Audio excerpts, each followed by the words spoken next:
दर्शन नमस्ते भन्न चाहन्छु हाम्रो नेपाली 3 करोड जनतालाई हैन। मेरो नाम खुशबु शर्मा हो। म नेपालको छोरी हो, भारतको बुहारी हो हैन। मेरो मातृभूमि हो नेपाल। तर नेपालको जो अहिले हालत भइरहेछ त्यो हालत देखेर मलाई धेरै साह्रै दुःख लागिरहेछ हैन। यस्तो किन भइरहेछ, केको लागि भइरहेछ मलाई यो समझमा आएको छैन हो। किन भनेपछि हिन्दूले पनि यही धरतीमा जन्म लिएको, मुस्लिमले पनि यही धरतीमा जन्म लिएको, मुस्लिम पनि यही धरतीमा मिल्ने हो, हिन्दू पनि यही धरतीमा मिल्ने हो खरानी भएर हैन। तर फेरि केको लागि यस्तो लडाइँ भइरहेछ, किन लडाइँ भइरहेछ हो।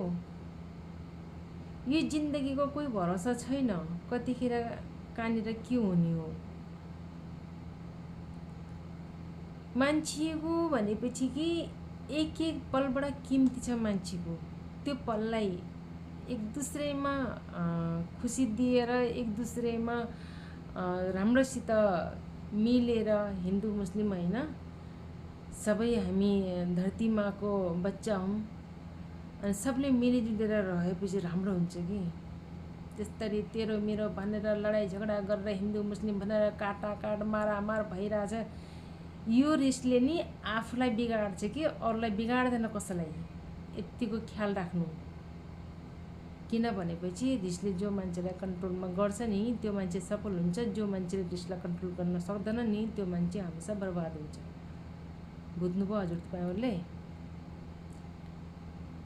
हाम्रो नेपालमा यस्तो जो भइरहेछ नि त्यसको कारण को छ भनेपछि मैले जानेको छु, तर सबै जनताले देखेको पनि छन् हैन।